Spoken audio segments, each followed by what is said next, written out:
We've done a compression check. The cylinders are all very healthy, 150, 160 range. I've taken the tops off the carburetors, inspected the bowls, the floats, looked for debris. They're clean as a whistle. We're getting closer to our first test fire on this.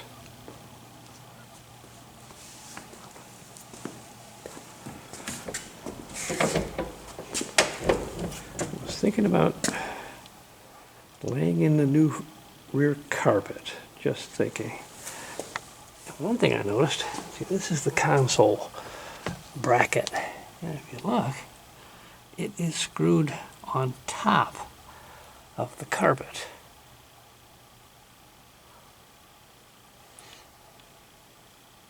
I see these cutouts. It's almost like carpet didn't quite fit, you know. You would think the bracket would go where that cutout is. It seems to on this side. Well, I thought we'd get it out, clean things, see what we've got to work with. I installed the spare, which isn't that easy, because you kind of heft it up onto that sill. But once you get it in there. So here's the rear carpet removed with the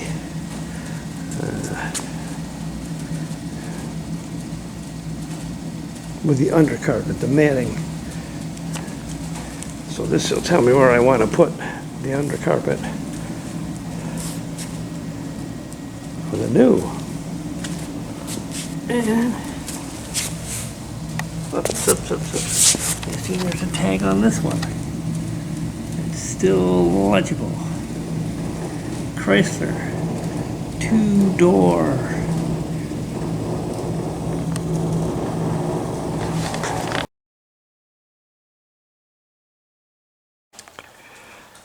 So there's my first quick layout.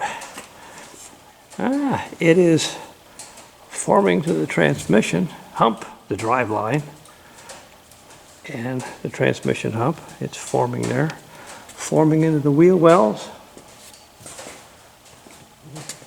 And there's a section up in here which is supposed to form to, and it is. So looks like it's gonna be all right. With some more work, of course.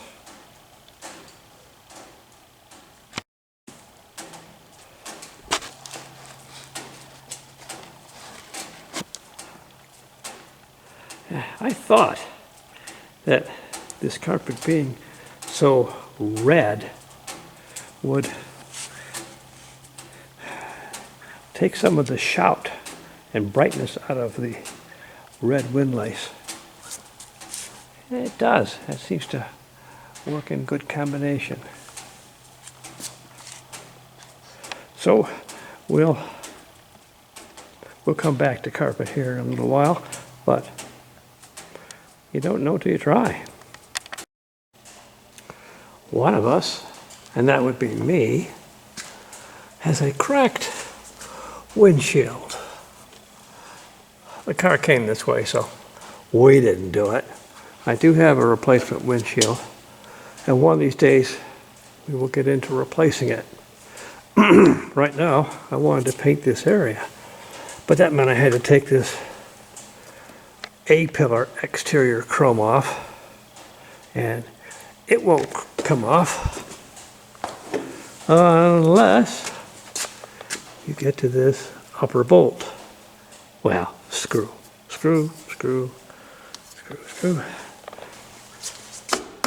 Get that much off. Eventually I'm going to have to take off all the chrome around the windshield so that my windshield guy has less to do when he shows up.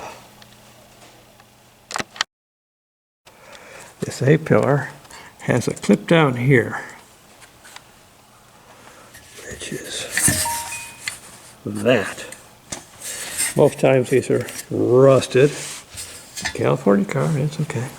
So when you get this up a little bit, it's got to go back to release here, and then you can wiggle it down off of this piece.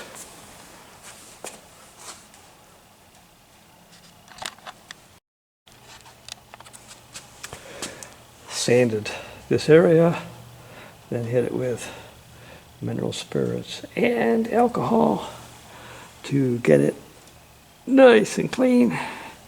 We will mask it and hit it with some primer. It's what, February 9th or 10th, and it's 55 degrees outside. Just amazing. I've had the doors open. So I spent a lot of time getting these the equipment attachments out of here and making space.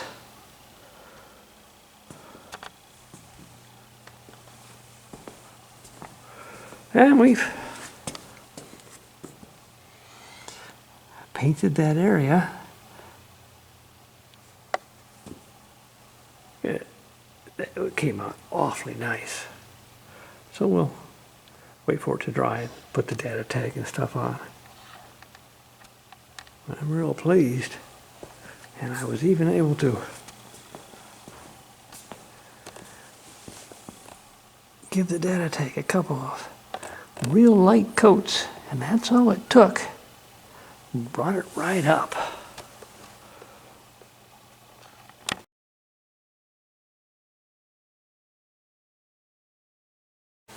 We got the windshield molding trim off. The top one, they had glued with weather stripping, and it did not want to come off. But we managed to do it without bending.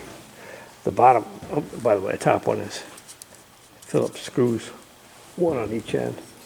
The bottom, straightforward, just clips that go into the windshield base.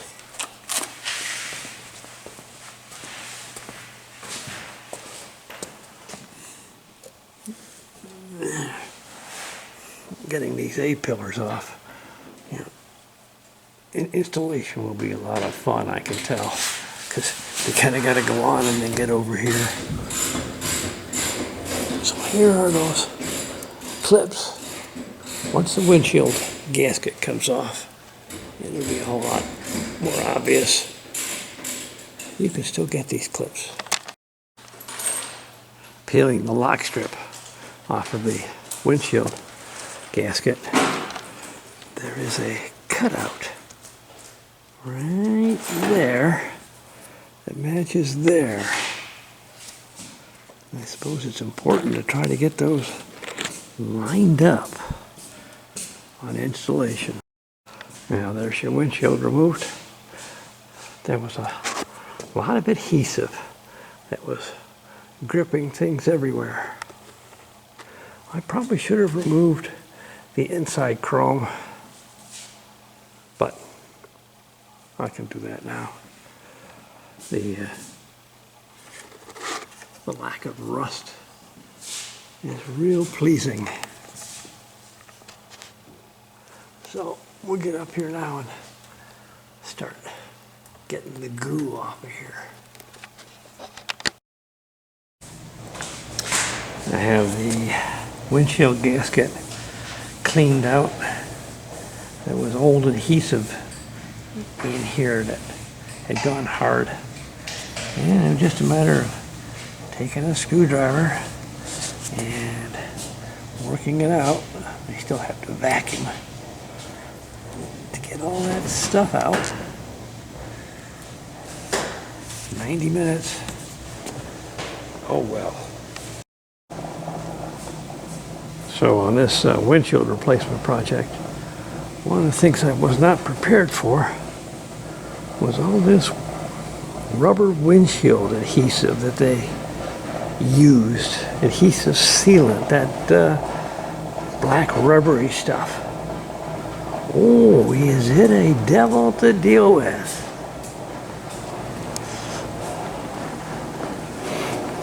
I've got to reuse this gasket, and all that rubber goo on there just balls up into little pieces and it doesn't want to come out. I eventually took gasoline and a lot of patience and a screwdriver, and I got in this channel and dug out the old hard adhesive. That doggone stuff, the gasoline would soften it and then it would smear it. So then you'd have to wipe it off and then get rid of that rag, get another rag, gasoline, back and forth and back and forth and back and forth. So this took me, a good 90 minutes to get clean. Then I was freshening the windshield trim, and there was gasket sealer adhesive on the chrome trims, and every time you touched it you got the goo on your hands. Well, gasoline trick again, but look at all that.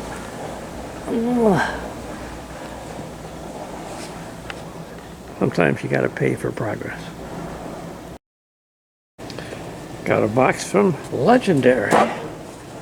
Odds are this is the visors for the J. So the first thing we have to do is get this rod and the visor clip out of the old visor. So I just peel the liner off of it, and now the visor can open up and you can get to the pieces you want without damaging the pieces you want to save.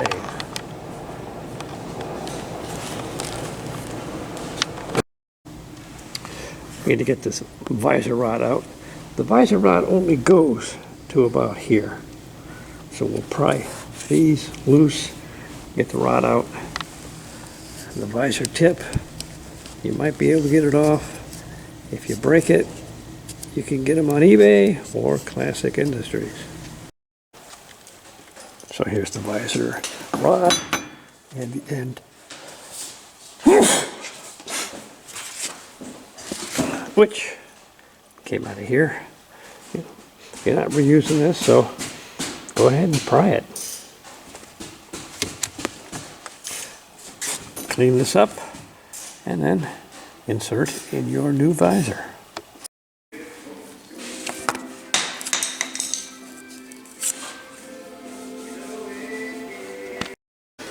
So you just tap this one in. Of course, how far do you tap it in? Yeah, ideally I would have left this one untouched so I would have known, but all I did was go over to another spare car and I got my dimension there. And then the visor tip, gentle taps, and then we go on. One down, one to go. Done. Put them back in the plastic bag, put them away until we're ready for reassembly. Got a not so good boot on the Driveshaft for the Silver K. So we're gonna put a kit for Mark Sherman.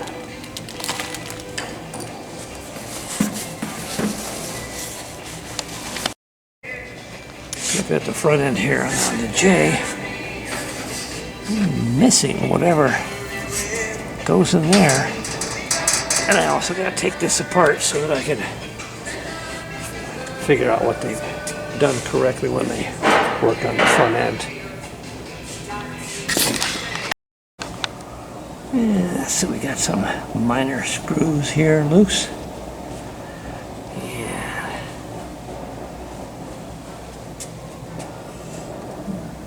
We're missing those bolts, both sides, the ones that go in that hole. They're not super important, but on the list. the grill is missing a bunch of fasteners, but you know, we can live without them. I'll replace them. There's your dry shaft with a new boot. The bands that they give you, you know, this one, they are too small. These are the screw type that I got out of another kit. But those times where they got a little hook that's supposed to come back, I couldn't get them on, Jamie couldn't get them on. I don't think Hercules could get them on. But there you have a dry shaft.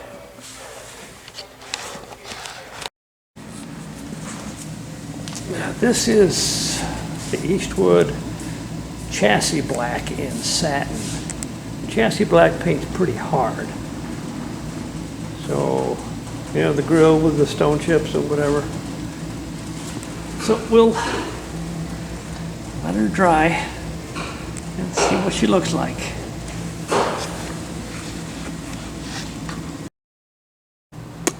Well, the crossbar, polished up, real nice. They've never had these medallions redone, and that's about as good as you get for an original. And I found out what goes up in here. There are a little piece of chrome about this long that just goes sideways. The K doesn't use it.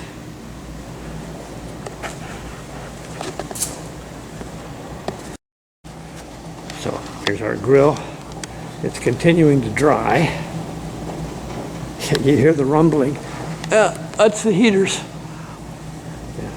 So this is getting a nice slow cook. That's what we used. Boy, I think that's a good color match. So we'll just keep it drying. Maybe I'll let it dry for a week and work on other stuff in the meantime. Paint needs to get good and hard. Previous owners did not correctly reassemble the grill. So there's 9 of these clips. 1, 2, 3, 4, 5, 6, 7, 8, 9. Yeah. And there's 9 holes on the outside of this grill piece. So that will go in, catch these. You can see he's missing one there. I've had to put new clips in from my clip box. But once everything gets together, this plastic piece goes on, and that's what holds the exterior piece on, which is up there. So 63, 64, you've got that trim piece. It's the first thing that has to come off in order to expose the mounting. And these plastic pieces right here are the ones that give trouble.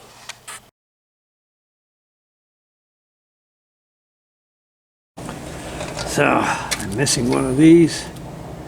Don't really need it. Shazam! What are the chances that you would find another one in spare parts? Oh, by the way, on these clips, see the raised portion on the back side? They only go one way. See, that's supposed to clip like that. You can install it backwards, but that's wrong. See that gutter there catches the edge, and then you get your location. There, you can see it on that one.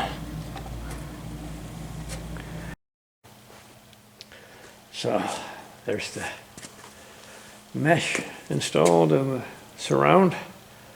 I'm going to let it sit for another week before I screw the crossbar back on, just to let the paint get a little more hard.